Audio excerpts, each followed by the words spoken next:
Okay, here's one that probably should go onto my Patreon, but I'm actually going to do the public service here since it's attached to the coronavirus.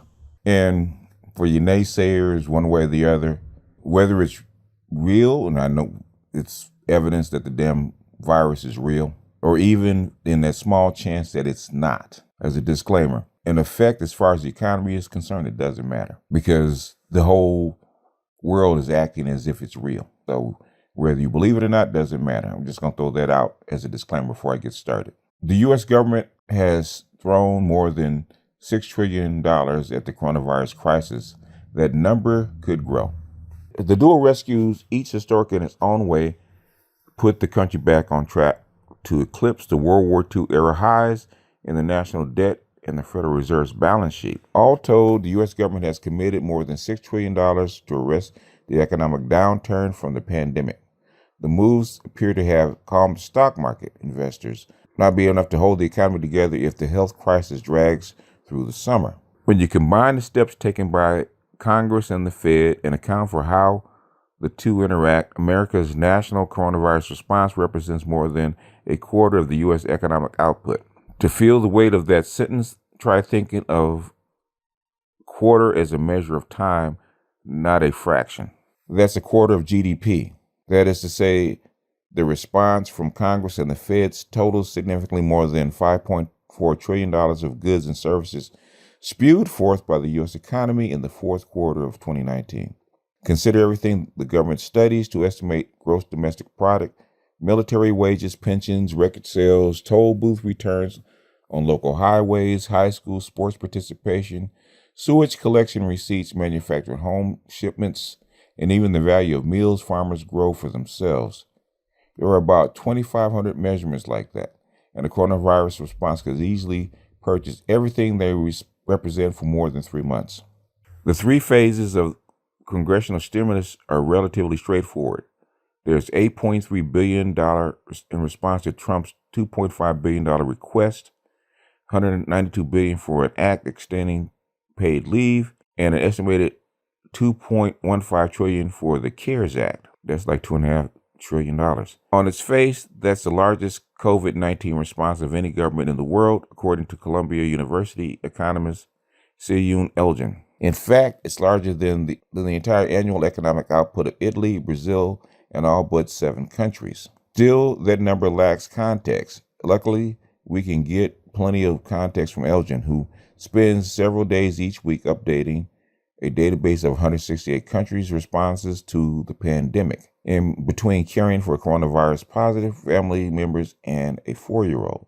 After they adjusted the congressional response for the size of the U.S. economy, Elgin and his collaborators Gochi Basbug and Abdullah Yalaman found that the huge congressional stimulus was proportionally the world's 10th largest. The Nonpartisan Committee for a Responsible Federal Budget estimates stimulus spending combined with current spending and the effects of the current recession will contribute to a projected $3.8 trillion deficit in 2020, as well as a $2.1 trillion deficit the following year. As those deficits pile up, they're projected to lead to a notable national debt milestone. This year, for the first time since World War II, the United States will owe more than its economy can produce in a given year. The Nonpartisan Committee estimates that's expected to rise to 107% by 2025 and as high as 120% by 2030. And that's if major provisions from 2017 cuts and Jobs Act aren't renewed. Wow. The Federal Reserve is probably doing as much or more to prop up the economy than Congress is, but its contributions are harder to measure. Several Fed interventions have no stated limit, and none of them is government spending in the traditional sense. Peterson Institute for International Economics Senior Fellow Joe Gagnon, a veteran of the Treasury and Federal Reserve, said the Fed's enormous pandemic response should be thought of as intermediation rather than spending. There's a borrower and lender out there, and they're afraid of each other now. They don't want to deal with each other because they don't know if the borrower would go bankrupt. So the Fed is stepping in between, and Congress is giving the Fed money to guarantee those borrowers' loans, Gagnon said. It's doing a lot of basically risk-free things to keep the economy working, Gagnon said. To emphasize the safety of the Fed's actions, Gagnon explained that in an intervention of similar scale in 2008, the Fed not only didn't lose money, it came out ahead. That's interesting. Unlike Congress's spending, which shows up in the national debt, the lion's share of these interventions will show up on the Fed's balance sheet. The ledger, which totals up all the Treasury and mortgage-backed securities and other assets owned by the Federal Reserve, already ballooned from $4.16 trillion in late February to $6.8 trillion on April 8th. The next update, expected Thursday, will show it lurching even higher. How high can it go? That's intentionally complicated. But we can try back of the envelope math. The chart above ends on April 8th. The Fed announced $2 trillion in new and updated programs on April 9th. Combine that with the nearly $2 trillion the Fed already added to its balance sheet, and we're looking at north of $4 trillion, even if some of those programs aren't fully realized. That's similar to the $4 trillion estimated by top Trump economic advisor Larry Kudlow and Treasury Secretary Steve Mnuchin. But those estimates based on the $454 billion included in the CARES Act, partly to facilitate Fed lending, didn't include much of what we see on the balance sheet before April 9th. Given that several of the programs have no defined cap, it seems a safe bet, as the Wall Street Journal's Nick Timiraos wrote last week. The Fed will remain on track to double its balance sheet, a $4.5 trillion jump by the end of this year. That would pass the 40% of the GDP line in the chart above, easily the highest point on that chart. But even if you look at only current programs, the theoretical maximum is much, much higher. Before this year, the Fed had been reducing its balance sheet, as many argued it needed more wiggle room to fight the next crisis. Now that the next crisis has come, the Fed and Congress are finding more wiggle room than anybody had imagined. Wow. So basically, we're talking about just in a couple of months, Fed and Congress spent like $7 trillion, which is way more than I thought.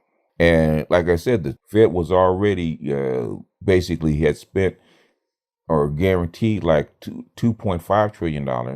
And the Congress already had a $1.8 something trillion deficit. So basically, we started with like almost $4 trillion deficit that was off books between the Congress and the Fed. And now they spent another, $6? So, man, depending on who you counting, man, we went from like 21 trillion in the hole to like 30 trillion in the hole just since COVID came to town. Man, you'll never pay that off. Okay, with everything that's going on with pensions and everything and liabilities, you'll never pay this off.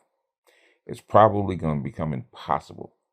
So how are they going to work this out since the black swan called COVID-19 came to town? I do not know. This economy is in serious trouble. But like Richard Pryor to say, tell me something I don't know. So I was saying that the economy was way in trouble in 2018 and headed into more trouble in 2019. And in 2019, I said, 2019, get right or get left. 2020 is here. Okay, a lot of people are going to just be left. And I do mean left, because the federal government doesn't really have enough wiggle room to work with to put people back to work. And you really can't put them back to work with this pathogen stalking us in all these areas. What they really needed to do is exactly that. Reboot the economy and put people back to work. If this deficit gets bad enough, they will have no choice. I know Florida and Texas want to close their economies, which they probably opened way too soon. They could have waited another couple of weeks, but they didn't. And so now this little beast has jumped out the cage and coming back to bite people. I don't know, man. You're just going to lose people. You're just going to lose people. Talk about the Kobayashi Maru. It was tougher then, back in March. It was tougher then. I mean, not tougher then. It was tough then, but it's way tougher now. Because now your receipts are going to come in. Now it's not going to just be old people anymore. It's going to be young people. And why it doesn't kill young people like it does older people, it damages their bodies to where they can't work anymore. So you're going to have people on disability that are in their 30s and some in their 20s. And we have no idea how much damage this bug's going to do. I do mean no idea. The only thing we can track is the economy. And the economy is not looking good. I'm really not gonna lie to you. It is not looking good. And nobody knows how to correct this because you're between a rock and a hard place. Sooner or later, the Fed's credit card is going to start blinking red and start getting rejected. Same thing with Congress. And pretty soon the money's not going to mean anything because it won't be able to buy anything because nobody's going to be working. But at the end of the day, for my fear porn and black pill purveyors, it is what it is. So I thought I would drop this little jewel in between because it was interesting. And it's worse than even I thought. I thought it was like 3 to 5 trillion. Now they're talking about 6 to 7, which is probably almost double what I said.